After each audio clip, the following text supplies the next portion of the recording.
justamente la definición de crimen organizado, que ha dejado fuera a una cantidad de delitos que antes eran considerados como, digamos, delitos que podían entrar dentro del ámbito del concepto legal de crimen organizado. Yo le doy la bienvenida, está aquí en estudio José Élice, director ejecutivo de Proética y exministro del Interior. Bienvenido, José Élice, a Exitosa. Un gusto estar acá de manera presencial después de tiempo en tu programa. Muchísimas gracias por estar aquí. Hola, somos Hola, ¿qué es? Hola, sí. Hola. Oficina Legal Anticorrupción. En realidad, Hola viene de un programa de centros de defensa y asesoría legal o jurídica que es parte de los programas o de las iniciativas de transparencia internacional.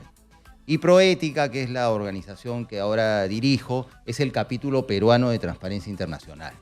Entonces, una de las herramientas más importantes de la lucha contra la corrupción a nivel global, ¿no? En alrededor de 60 países existen estos programas, estos centros, es los centros ALAT, no por su nombre en inglés, por sus siglas en inglés, digamos que se han expandido y han desarrollado una metodología para facilitar que las personas hagan denuncias en materia de corrupción. Entonces, nosotros estamos hablando de corrupción. Yo comencé a hablar del Congreso de la República porque básicamente corrupción y Congreso de la República en los últimos años viene siendo lo mismo o muy parecido o están interconectados por las denuncias que han habido. Entonces, vamos a terminar de hablar de lo que es Hola, porque me interesa hablar de las denuncias de corrupción y también de una de las, digamos, de lo que están ustedes haciendo para frenar el avance de esta ley de crimen organizado y la inacción del gobierno. Pero empecemos por partes, ¿no? Hola, ¿qué va a hacer? Va a ayudar a la ciudadanía, si es que ve un caso de corrupción, a darle atención, ayuda mediante abogados? Sí, el equipo de Hola, que además Hola es un grupo de trabajo, una organización creada por una alianza de Proética y la Defensoría Nacional Anticorrupción, que es una asociación también privada, igual que Proética. La idea de Hola es contribuir o ayudar a que las personas viabilicen sus denuncias sobre casos de corrupción.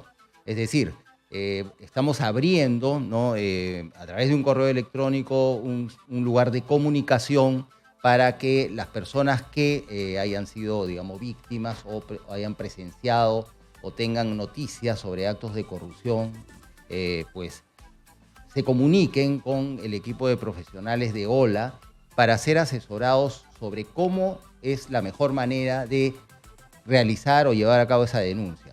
Además, en algunos casos, que podríamos llamar casos emblemáticos, es muy probable que alentemos, ¿no?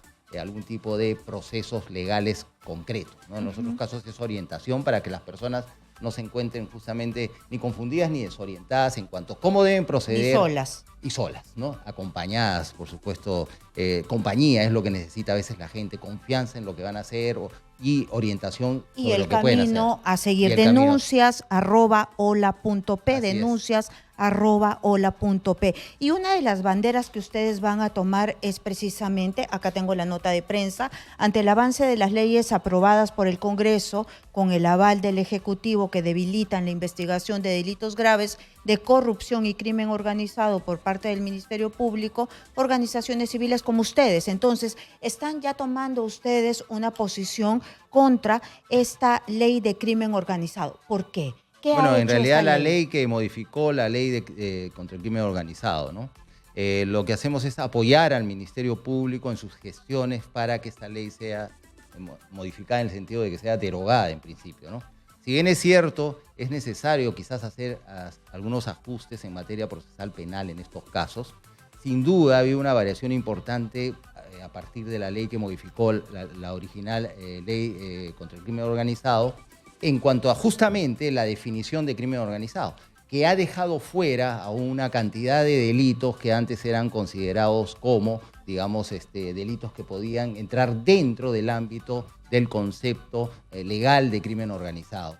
Y además ha debilitado, por ejemplo, en el caso de los allanamientos, las reglas para las intervenciones en estos casos, o sea, en forma de allanamientos.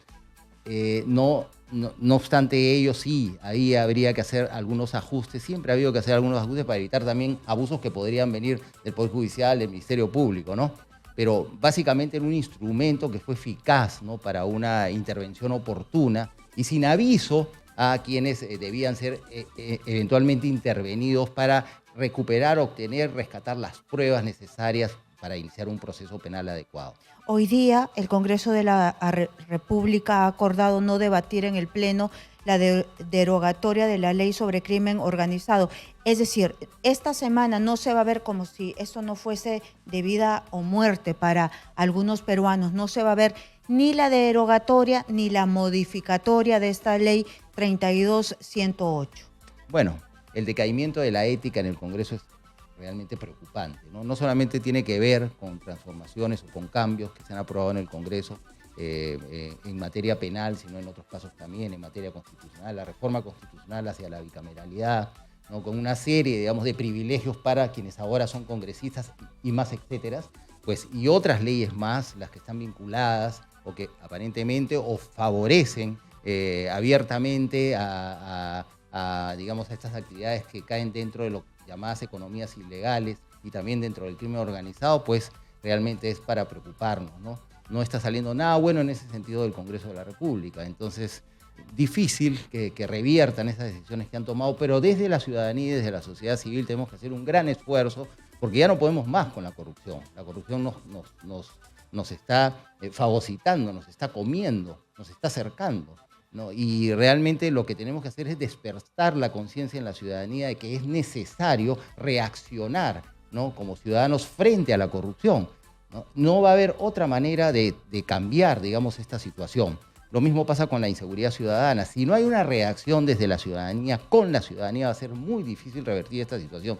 Tenemos que darnos cuenta que si nosotros logramos revertir los niveles de corrupción que tenemos en el Perú, nuestra sociedad va a empezar a cambiar. Vamos a tener mejores servicios, vamos a tener desarrollo de infraestructura, vamos a tener mayor eficiencia en el Estado, vamos a tener mejor confianza en el sistema democrático, en la democracia representativa, en el Estado de Derecho. Vamos a confiar en que nuestras libertades van a estar garantizadas. Nunca va a ser perfecto, porque vamos a caminar derecho por ese camino. Pero mientras la corrupción no siga, digamos, funcione con este nivel de desborde, ¿no?, y de invasión de nuestras vidas, pues el Perú, en lugar de caminar para bien, pues va para mal, hacia atrás, ¿no? Y esa es nuestra lucha, y eso es parte de OLA, por eso se llama Oficina Legal Anticorrupción. Y vamos a trabajar, vamos a poner todo nuestro empeño en que las personas por lo menos reciban orientación y eventualmente también para los casos emblemáticos que se decían, porque este es un proceso, ¿no? Se reciben denuncias, se estudian, se sistematizan, se hace una matriz, digamos, de prioridades, y dentro de esa matriz se seleccionan aquellos casos que son justamente emblemáticos, porque son, digamos, porque hemos detectado que son sistemáticos, que tienen una gran extensión en cuanto a su ocurrencia en el país, y podríamos, digamos, buscar apoyo legal incluso para esos casos.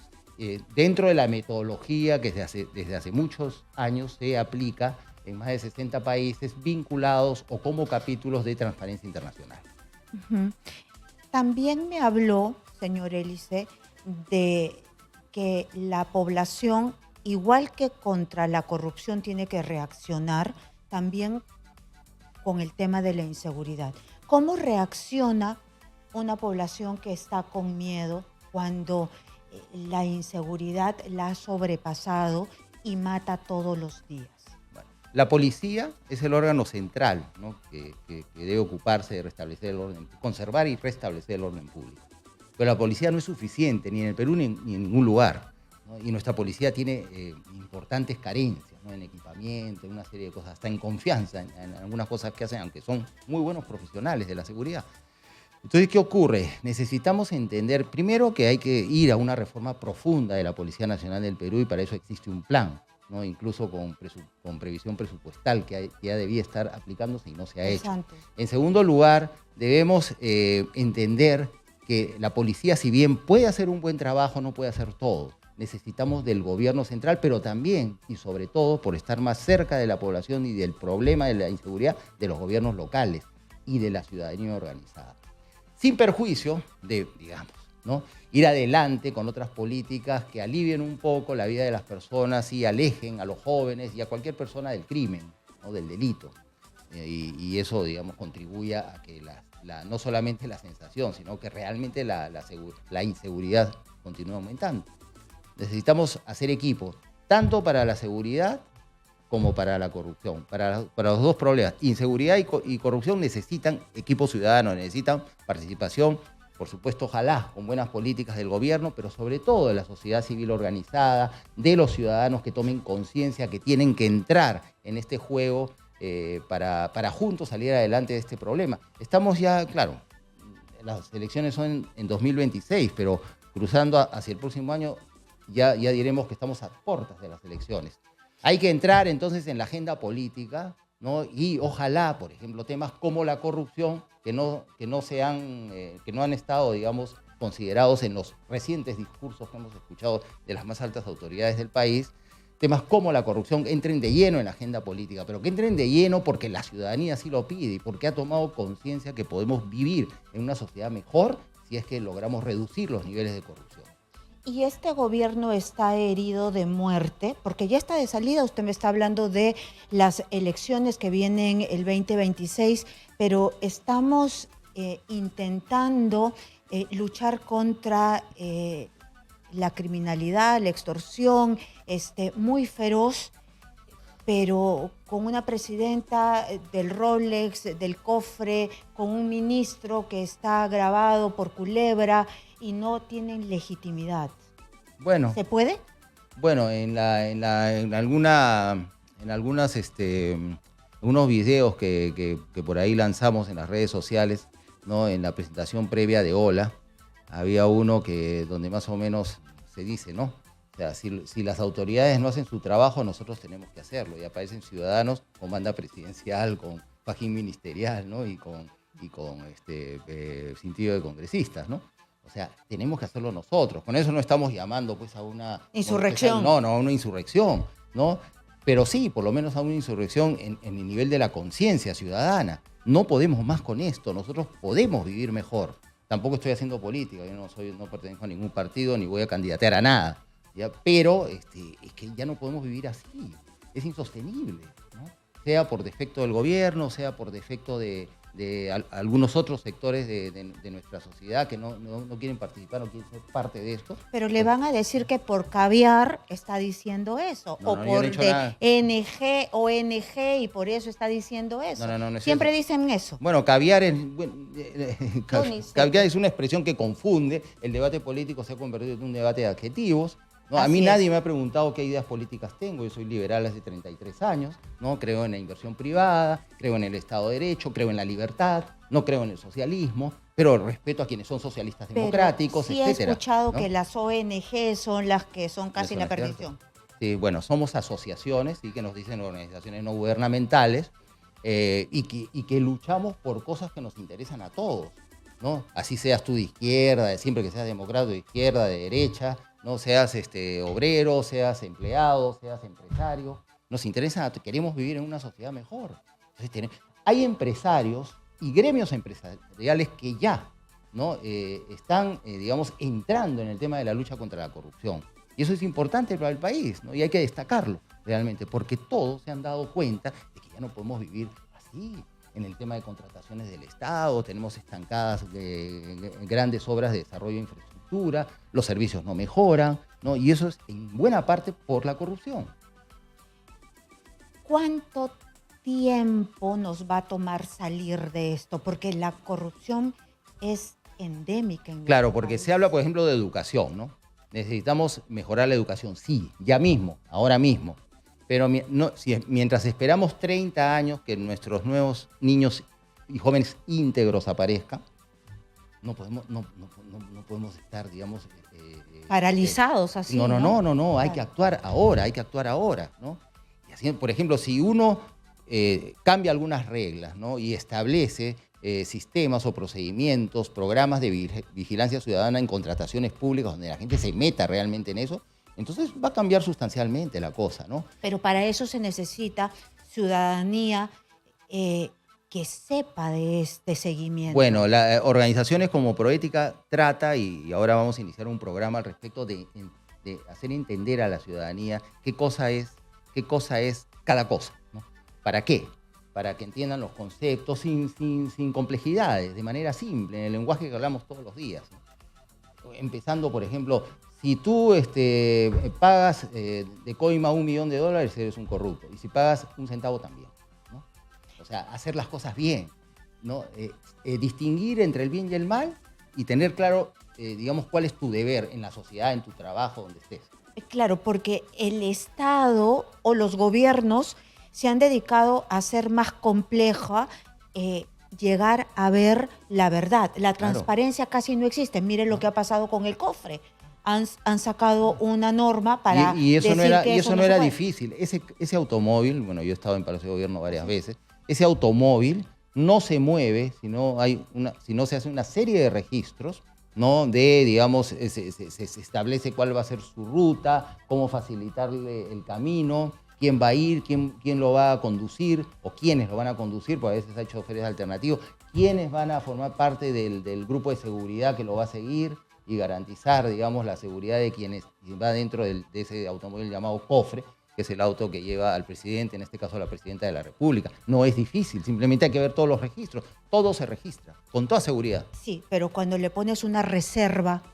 No. Para el Ministerio Público, en un caso como este, no hay reserva alguna, ¿no? ¿Acaso ahí se trata de que la presidenta o quien sea fue a una reunión sobre un tema de seguridad nacional con el líder de otro país que vino al Perú en secreto y para reunirse con ella? No.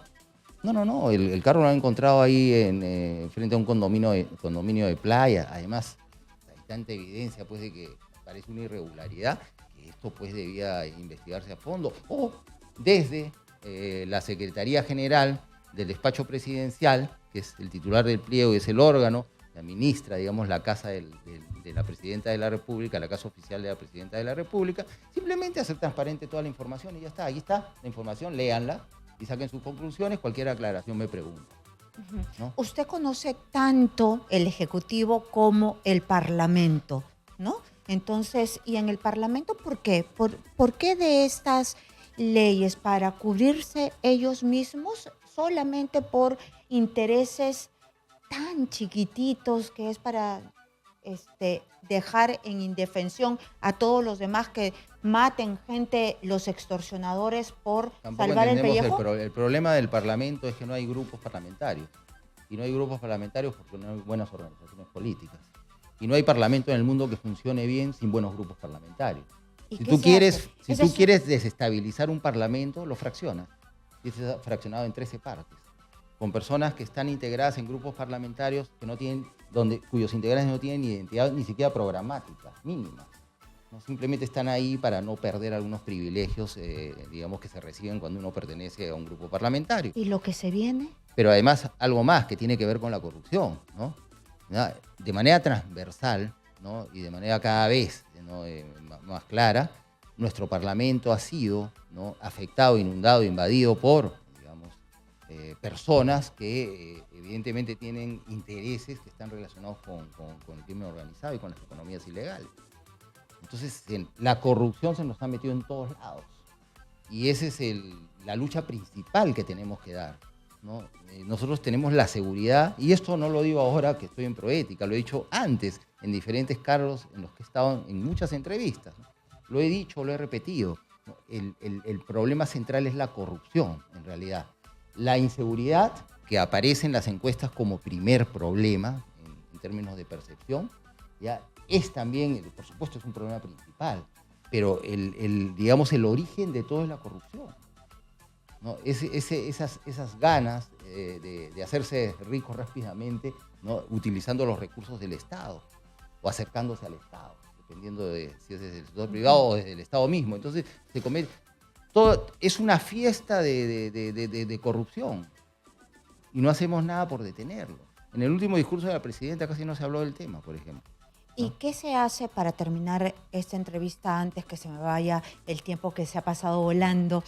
¿Qué se hace para evitar que haya tanto fraccionamiento? Porque van a ir no sé cuántos partidos políticos. Es que las reformas que se han hecho no han alcanzado. Hay reformas simples. Por ejemplo, que los partidos se responsabilicen ante el pueblo y ante la ley por lo que llevan al Congreso. Y que el partido que se conforme en grupo parlamentario, cuando pierde un congresista, que no entre el siguiente congresista de ese partido, sino del siguiente, que tienen que perder y tienen que responsabilizarse. El congresista o la congresista... Eso parece fácil, pero para los de adentro no apoyan, es decir, los electos han hecho una reforma de 50 y tantos artículos de la Constitución para restaurar la bicameralidad, pero no hay nada que garantice una mejor representación política. La crisis en la política que tenemos es de representación y de penetración de la corrupción, cada vez mayor, ¿no? Por eso nosotros, claro, hay que hacer mucho.